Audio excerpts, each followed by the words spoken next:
இன்றைக்கி 3வது திவ்ய தேசம் கல்யாண பிராப்திக்கு பார்க்க போகிறோம். 4000 திவ்ய பிரபந்தத்திலேருந்து ஒரு பாட்டு, திவ்ய தேசம் என்ன ஸ்லோகம், என்ன பிரசாதம் அப்படிங்கிற வரிசையில் இது 3வது கோவில் பார்க்க போகிறோம். இது எந்த ஊரில் இருக்குது? இது திருநாங்கூர். திருநாங்கூரில் திருத்தேவனார் தொகை அப்படிங்கிற கோவில், மாதவ பெருமாள் கோவில். இந்த கோவிலை பற்றி பார்க்க போகிறோம். அதுக்கு முன்னால் பிரசாதம் என்னன்னு பார்த்துட்டுறோம். இது மது பார்க்கம் பண்ண போகிறோம். திருநாங்கூரில் மது பார்க்கா கொடுப்பா. மது பார்க்கா பிரசாதம் ராமானுஜர் பிரசாதம் இது பார்க்க போகிறோம். இதுக்கு என்ன எடுத்து வச்சுருக்கோம் அப்படின்னா, பால், தேன், கல்கண்டு, நெய், தயிர், இது 5 சேர்த்து மது பார்க்கா பண்ணுவோம். குவான்டிட்டி தயிர்னா 1 ஸ்பூன், பால் ஜாஸ்தி, எல்லாமே சேம் அளவு. தயிர், நெய், கல்கண்டு, தேன் எல்லாம் ஒரு ஸ்பூன் தான். ஓகே. இது அம்சே பண்ணும்போது அம்சே பண்ணிவிட்டு இமீடியட்டாக அது பண்ணி வைக்கக்கூடாது. அது தனியாக வச்சுருக்கேன். முடியலன்னா பழம். ஓகே, 2 எடுத்து வச்சுருக்கேன். இது சாப்பிடும்போது டக்குன்னு கலந்து அப்படியே சாப்பிட வேண்டியதான். ஆமாம், வைக்கக்கூடாது. திருநாங்கூரில் 11 திவ்ய தேசம், 11 பெருமாள் திவ்ய தேசங்கள் இருக்குது. அந்த திருநாங்கூரில் மணிமாட கோவில் தான் நம்ம போன மாதம் ஒரு வீடியோ கூட போட்டிருந்தோம். அங்கே ராஜகோபுர வேலைகள், கருட சேவை, கருட மண்டபம் வேலைகள்லாம் நடந்துட்டுருக்கு. அந்த கோவிலை பற்றி பார்த்தோம். அந்த மணிமாட கோவிலில் மற்ற 10 திவ்யதேச பெருமாளும் திருமங்கை ஆழ்வாரும் எழுந்தருள்வார் அந்த சமயத்தில். ஸோ அதில் ஒன்று திருத்தேவனார் தொகை அப்படின்னு மாதவ பெருமாள்.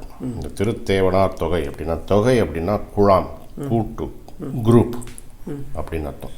தேவனார் அப்படின்னா தேவர்கள் குழு அங்கே வந்த கோவில். ஏன் அப்படின்னா, திருப்பார்கடலில் பெருமாள் கடைஞ்சிட்டு தேவர்கள் ஒரு பக்கம், அசுரர்கள் ஒரு பக்கம், மந்தார மலையை வச்சு வாசுகிங்கிற பாம்பை வச்சு தயிர் கடையிறா. ஃபஸ்ட்டு அதிலிருந்து ஆழகால விஷம் வருது. சிவபெருமான் குடிக்கிறார். பார்வதி கழுத்தை பிடிச்சிட்றா விஷம் இறங்காமல் இருக்கிறதுக்கு. அப்போ சிவனுக்கு நீலகண்டன்னு பேர் வர்றது. அதுக்கப்புறமா திருப்பி கடையிறா. அதிலிருந்து மகாலட்சுமி வரா. அந்த மகாலட்சுமியை கல்யாணம் பண்ணிக்கிறார் பெருமாள். மகாலட்சுமி வரத்துக்கு முன்னாடி அமிர்தம் வருது. அமிர்தத்தை எல்லாத்தையும் எல்லா தேவர்களுக்கும் கொடுக்குறார். இந்த மகாலட்சுமியை கல்யாணம் பண்ணிக்கிறார் பெருமாள். அந்த மகாலட்சுமியை கல்யாணம் பண்ணிட்ட இடம் இந்த திருத்தேவனார் தொகை. அந்த இடத்துல ஒரு நாள் ஒரு சம்பவம் என்னாருது. சிவபெருமான் ஒரு தடவை ருத்ர தாண்டவம் ஆடுறார். ருத்ர தாண்டவம் ஆடும்போது ஒரு சமயமும் அவருடைய ஜடை இருக்கு இல்லையா, அந்த ஜடை நிலத்தில் படும்போது 11 ருத்ரன் ஆடுறார். இப்படி ஆயிண்டே இருக்கார். தேவர்களுக்கெல்லாம் பயம் வந்துடுது. இப்படி ஆச்சுன்னா என்னாகும், பூலோகம் தாங்குமா? ஒரு தடவை படும்போது 11 ருத்ரன் வரார். அந்த ஜாஸ்தி ஆகிண்டே வருது. 11 டைம்ஸ் ஆகிண்டே வருது. அப்போ எல்லாரும் போய் மகாவிஷ்ணுவை கேட்குறான், ஏதாவது பண்ணுங்க இதுக்கு அப்படின்னு. இப்போ மகாவிஷ்ணு சிவபெருமானுக்கு முன்னால் நின்னவுடனே மகாவிஷ்ணுவை பார்த்தோன்னே சிவபெருமானுடைய ஆக்ரோஷம் குறையிறது. அப்போது சிவபெருமான் வேண்டிக்கிறார், நீங்கள் ஒரு 11 வடிவம் எடுக்கணும் அப்படின்னு. இப்போ 11 வடிவமாக இங்கே திருநாங்கூரில் எடுக்கிறா. அந்த 11 வடிவமும் இந்த திருநாங்கூர் திவ்ய தேசமாக ஆறுது. அப்போ சிவபெருமான் உள்ளிட்ட எல்லா தேவர்களும் இங்கே பெருமாள்கிட்டையும் தாயார்கிட்டையும் ஆசீர்வாதம் வாங்கிக்கிறான். அதுதான் இந்த கோவில் பேர் திருத்தேவனார் தொகை. தேவர்கள் எல்லாம் கூட்டமாக சேர்ந்த இடம் இந்த திருத்தேவனார் தொகை. இங்கே பெருமாளுக்கும் மகாலட்சுமிக்கும் கல்யாணம் நடந்த இடம். பெருமாளுக்கும் தாயாருக்கும் திருப்பார்கடல்லிருந்து தாயார் எந்திருந்து வந்த உடனே இங்கே கல்யாணம் நடந்தது அவளுக்கு. அதனால தான் இந்த தாயார் பேர் கடல் மகள். கடல்லேருந்து வந்தா இல்லையா, அந்த தாயார் பேர் கடல் மகள். பெருமாளுக்கு பேர் மாதவ பெருமாள். மாதவம்னா மானா மகாலட்சுமி, தவம்னா சுவாமி. மகாலட்சுமியோட சுவாமி யார்? பெருமாள். நாச்சியாருக்கு இன்னொரு பேர் என்ன தெரியுமாங்க? மாதவ நாயகி. எப்படி பாரு, மாதவன் மகாலட்சுமியோட சுவாமி அப்படின்னு சொல்கிறோம். அது மாதவன் சொல்லிடுறோம். நாயகிக்கு பேர் மாதவ நாயகி. திருப்பி மகாலட்சுமி யார் சுவாமியாக கொண்டிருக்காளோ அவனுடைய துணைவி அப்படின்னு அர்த்தம். ஒன்றுக்குள்ள ஒன்று பின்னி பிணைஞ்சிருக்கும் அந்த பேர்லேயே. அப்பேற்பட்ட ஸ்தலம், தேவர்கள்லாம் வந்து ஆசீர்வாதம் பெற்ற ஸ்தலம், பெருமாளுக்கும் தாயாருக்கும் திருமணம் நடந்த இடம். இந்த தீர்த்தம் வந்து சோபன தீர்த்தம். சோபனம் அப்படின்னா கல்யாணம்னு அர்த்தம். கல்யாண தீர்த்தம் அந்த இடம். கல்யாண கோலத்தில் இருப்பார் பெருமாள். இந்த இடத்துல வந்து திருமங்கை ஆழ்வார் 11 திவ்ய தேசங்கள்லேயும் 10 பாசுரங்கள் பாடியிருக்கார். அந்த பாசுரம் 10 பாசுரங்கள்லேயே ஒரு நல்ல பாசுரம், எனக்கு பிடிச்ச பாசுரம் இப்போ பார்க்க போகிறோம். அந்த பாசுரத்தையும் விளக்கத்தையும் பார்த்துருவோமே. போதல் அருந்த அப்படின்னு திருத்தேவனார் தொகையில் திருமங்கை ஆழ்வார் 1248வது பாசுரத்திலிருந்து 1257வது பாசுரம் வரைக்கும் 10 பாசுரம். இந்த 10 பாசுரமே வந்து இந்த கோவிலை பற்றி திருமங்கை ஆழ்வார் பாடினது. இதில் வந்து நம்ம 1255வது ஸ்லோகம், 1255 ஸ்லோகம் என்னன்னு பார்க்க போகிறோம். கல்யாணத்துக்கு வேண்டின்னு இந்த பெருமாளை நினச்சிட்டு நம்ம இந்த பிரசாதம் பண்ணி இந்த ஸ்லோகம் சொல்லிகிட்டே வரலாம். இந்த ஸ்லோகம் என்னன்னா, வாராரும் இளங்கொங்கை மைதிலியை மனம் புணர்வான், காரார் தின் சிலை இருத்த தனிக்காலை கருதும் இடம், ஏறாரும் பெருஞ்செல்வத் தொழில் மறையோர் நாங்கை தன்னுள் சீராரும் மலர்பொழில் சூழ் திருத்தேவனார் தொகையே அப்படிங்கிறது இந்த பாசுரம். இந்த பாசுரத்தில் என்ன சொல்கிறார் அப்படின்னா, ஒரு கச்சையை கட்டி மூடி வச்சாலும் அழகம் மறைக்க முடியாத அந்த மைதிலியை மனம் புணர்வான், காரார்த்தின் சிலை இருத்த தனிக்காலை. அப்படின்னா காரார்த்தின் சிலை அப்படிங்கிறது வந்து சிவதனுஷு. இது வந்து இந்த இடத்துல என்ன சொல்கிறா, நம்ம திருமங்கையாளர் என்ன சொல்கிறார் அப்படின்னா, சுயம்பரம் நடக்கிறது சீதாதேவிக்கு. சுயம்பரம்னு தாடகை வதம் பண்ணுறதுக்காக விஸ்வாமித்திரர் வந்து ராமனையும் லக்ஷ்மணனையும் கூட்டின்னு போகிறார் வனத்துக்கு. தாடகை வதம் முடிகிறது, அகலிகையோட சாபம் விலகிறது. அங்கே தான் விஸ்வாமித்திரர் சொல்கிறார், கைவண்ணம் அங்கு கண்டேன், கால் வண்ணம் இங்கு கண்டேன். கைவண்ணத்தை பார்க்கும்போது எனக்கு ஒன்றும் பெரிய ஆச்சரியம் வரல, கால் வண்ணத்தை பார்க்கும்போது சொல்லாமல் இருக்க முடியலடா ராமா அப்படின்னாரா விஸ்வாமித்திரர். புரிஞ்சுதா என்னன்னு? கொஞ்சம் புரியல, சொல்லுங்க. கைவண்ணம் அப்படிங்கிறது வந்து தாடகைங்கிற பெரிய அரக்கி.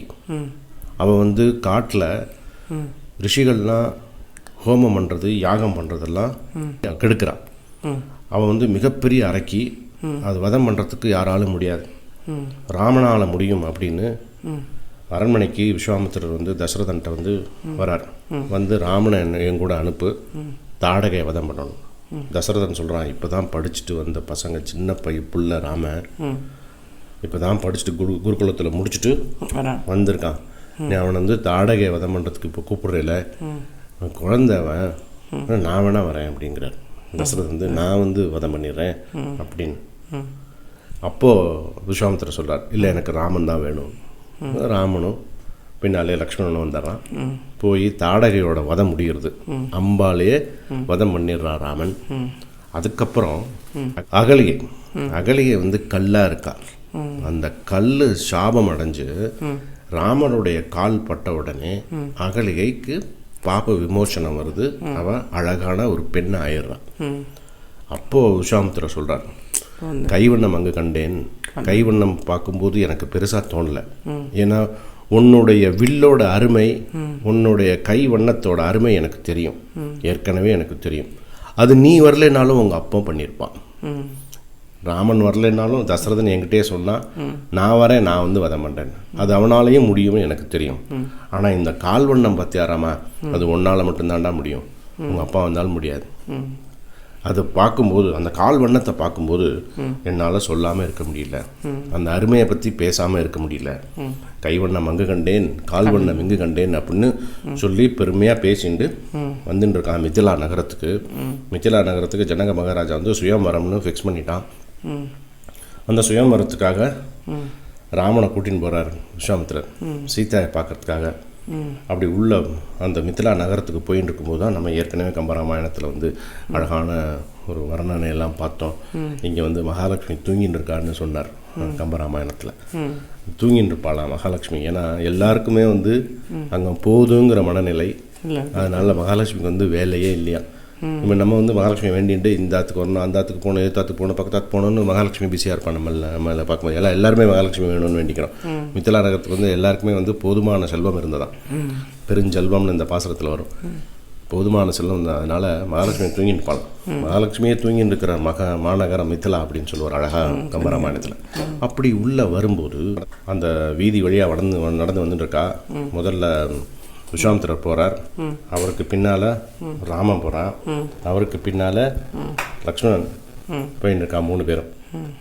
கன்னி மாடத்தில் சீதா தேவி இருக்கா. அங்கே வந்து பந்து விளையாடின்னு இருக்கா. கன்னி மாடத்தில் சின்ன பொண்ணு பந்து விளையாடிகிட்டே இருக்கும்போது டக்குன்னு கீழே பார்க்குறா. ராமனும் பார்த்துட்றான். கம்பராமாயணத்தில் எல்லாருக்கும் தெரிஞ்ச ஒரு வரி வரும், அண்ணலும் நோக்கினான் அவளும் நோக்கினாள் அப்படின்னு வரும். எல்லாரும் சொல்கிற ஒரு வரி வந்து நோக்கிறதுக்கும் பார்க்குறதுக்கும் நிறைய வித்தியாசம் இருக்கும் அப்படிம்பார் கம்பராமாயணத்தில். அப்போ வந்து ராமன் பார்த்தானா சீதையை பார்த்து, திருப்பார்கடலில் அவ்வளவு கடைஞ்சு அவ்வளவு கஷ்டப்பட்டு உன்னை வந்து சேர்த்துட்டேன், ஞாபகம் இருக்கா அப்படின்னா நான் கீழே இருந்து ராமன் மேலே வந்து அவ்வளவு கஷ்டப்பட்டு நம்ம வந்து சேர்ந்தோம், திருப்பி இங்கே நம்ம வந்து சேரணும்னு ஒரு பாக்கியம் இருக்குது அப்படின்னு கருணையோடு வந்து தாயார் வந்து பெருமாளை பார்த்தாலாம் மேலேருந்து. அதனால தான் நோக்கணா அப்படின்னு சொல்லுவாள், பார்க்குறேன்னு சொல்லாமல் பழசெல்லாம் ஞாபகம் வரதான் குறிப்பால் பார்த்துட்டாலாம். சிவதனுஷை உடைச்சு ராமன் வந்து மைதிலியை கைப்பிடிக்கிறான். அந்த கைப்பிடித்த தருணம் இருக்கு இல்லையா, அதைத்தான் இங்கே ஆழ்வார் சொல்கிறார். வாராறும் இளங்கங்கை மைதிலியை மனம் புணர்வான், காரார்த்தின் சிலை இருத்த தனி காலை கருதுமிடம், ஏறாரும் பெருஞ்செல்வ தொழில்மறையோர் நாங்கை தன்னூல் சீராறும் மலர்பொழில் சூழ் திருத்தேவனார் தொகையே அப்படிங்கிற பாசனம் வந்து கல்யாணத்துக்கு வேண்டிண்டு, குழந்தைகளுக்கு கல்யாணத்துக்கு வேண்டிண்டு இந்த பாசனத்தை சொல்லிண்டு இந்த பிரசாதம் பண்ணி நைவேத்தியம் பண்ணி சமயம் கிடைக்கும்போது திருநாங்கூர் போய் இந்த திருத்தேவனார் தொகை மாதவ பெருமாளை மாதவ நாயகியை சேவிச்சுட்டு வந்தால் கல்யாணம் சீக்கிரம். ஆமாம், இங்கே வந்து சஷ்டி விருத்தியும் பண்ணுறா. ஆமாம், இந்த கோயிலில் வந்து இல்லையா, அண்ணங்கோவிலையும் பண்ணுவான். அண்ணங்கோவிலில் வந்து அண்ணங்கோவில் இந்த திருநாங்கூரில் 11 அது வந்து அண்ணங்கோவில். அந்த அண்ணங்கோவிலில் வந்து சின்ன சின்ன விசேஷங்கள் அதெல்லாம் பண்ணி வைப்பான். ஸோ நம்ம வந்து இங்கே அலையாமல் எதையும் மட்டும் மனசை அலபாய விடாமல் இப்போ 3 திவ்ய தேசம் சொல்லியிருக்கீங்க. ஸோ 3 பாசனம் இருக்குது. இதில் அவளுக்கு எது முடியுதோ அதை பண்ணி நைவேத்தியம் பண்ணி பெருமாளை வேண்டிண்டா கண்டிப்பாக நடக்கும். ஆமாம், நல்லா சொன்னீங்க. ஓகே, இந்த போற்றி என்னன்னு பார்த்தலாம் ஒரே நிமிஷம். ஓம் திருத்தேவனார் தொகை தெய்வநாயகி தாயார் சமேத மாதவ பெருமாளே போற்றி. இங்கே வந்து தெய்வநாயகி, தெய்வநாயகன், தெய்வநாயக பெருமாள். உற்சவர் வந்து மாதவ பெருமாள், மூலவர் வந்து தெய்வநாயகன், அதுக்கு தாயார் வந்து தெய்வநாயகி. உற்சவருக்கு வந்து மாதவ பெருமாள், அதுக்கு நாச்சியார் வந்து மாதவ நாயகி. திருத்தேவனார் தொகை திவ்ய தேசத்துக்கு முடிஞ்ச சமயத்தில் நம்ம போயிட்டு வருவோம். இந்த பாசத்தை டிஸ்கிரிப்ஷன் பாக்ஸில் போட்டுருங்கல்ல, படிக்கிறவங்களுக்கு ஈஸியாக இருக்கும் படிக்கிறதுக்கு. பாசத்தையும் போட்டுருவேன். பாசத்தையும் போட்டுருவேன். அடுத்தது வந்து என்ன பார்க்க போகிறீங்க? இப்போ 3 திவ்ய தேசம் பார்த்தாச்சு கல்யாணத்துக்கு. சென்னை பக்கம் 1, சீர்காழி, சிதம்பரம், திருநாங்கூர் சைடு 1, திருச்சி 1, 3 பார்த்தாச்சு. கல்யாணத்துக்கு எந்த பெருமாள், கல்யாணத்துக்கு எந்த திவ்ய தேசம் அப்படின்னு பார்த்தாச்சு. அதுக்கடுத்து புத்திர பாக்கியத்துக்கு போவோம். ஓகே.